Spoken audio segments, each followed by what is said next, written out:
And between the French occupation of Mexico at 1900, the United States and Mexico is going to witness the tremendous growth of industry and the concentration of wealth in fewer and fewer hands. Now, steam and electricity replaced human muscle after the Civil War, after the French occupation. The Bessemer process in the United States hardened iron into steel at the rate of 5 tons per 15 minutes. Machines could now drive steel tools. Oil could lubricate machines and light homes, streets, and factories. Now, the key to mass production and mass consumption that occurred in the latter part of the 19th century, the key to the use of natural resources and the creation of regional, national, and in the case of Mexico, international markets, the key to the binding together and settlement of a two-ocean landmass was the railroad. People and goods could be moved by railroad. Railroads were propelled by steam along steel rails. So by 1900, there were 193,000 miles of railroad in the United States alone. But Wall Street would ensure that Mexico likewise would be linked to the markets of the Southwest. In fact, the development of the United States Southwest, when the United States took over Mexico, was dependent on the railroad constructed from southern mines of Mexico to the northern mines that the United States had just taken over as a result of occupying Texas, Colorado, New Mexico, Arizona, and California. So the development of the United States Southwest was dependent on the railroad being constructed from the southern mines of Mexico to the northern mines of Chihuahua, Sonora, Arizona, New Mexico, and Colorado. Now, connecting the Mississippi region, the regional markets, to California, to the Pacific coast, required a north-south Mexico link. So the railroads had to connect north-south so that the railroads could connect east and west. The north-south nexus allowed for the east-west connection. So the men who mastered this wealth are going to become known in this era during the Gilded Age as the robber barons. Railroads transformed rural communities of subsistence farmers into wage workers, changing production of goods and services and introducing new occupational structures.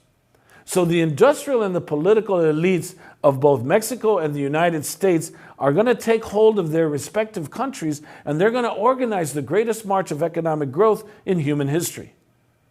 Now, both Mexico and the United States are going to do it with the aid of and at the expense of black labor, white labor, Chinese labor, European immigrant labor, Mexican labor, Native American labor, female labor, child labor, and they're going to reward them differently by their race, by their sex, by their national origin, by their age, and by their social class.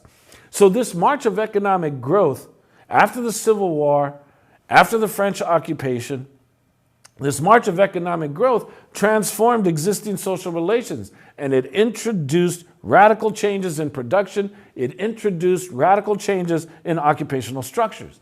So the main areas of occupation for those who were living here in the Southwest United States and in northern Mexico, the northern Mexican states of Sinaloa, of Sonora, of Baja California, of Chihuahua, of Tamaulipas, of Nuevo León.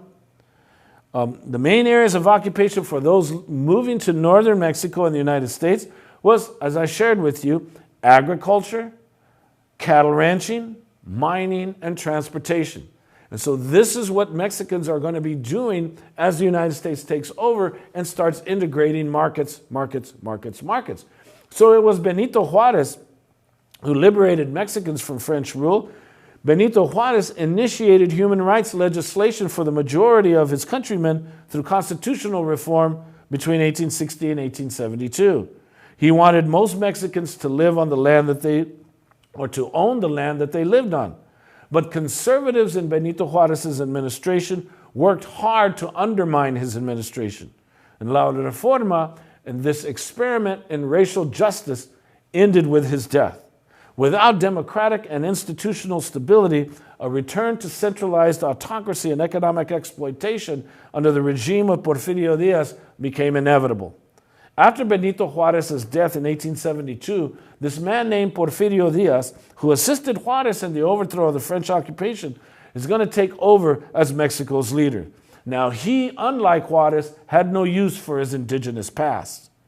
Diaz changed Juarez's land reform efforts and introduced new land laws requiring formal legal title, of which peasants and farmers could not produce. And his desire to control Mexico on behalf of a racialist order is important to understand because it fits the pattern established by Mexican independence, by the Mexican independence record of a conservative replacing a liberal and deliberately deconstructing reform policies that were aimed at alleviating the oppression of native, mestizo, and Afro-mestizo populations. So racism and worker exploitation are sharpened through brutal economic policies and political tyranny. The Porfiriato is the term that's used to describe this dictatorial rule.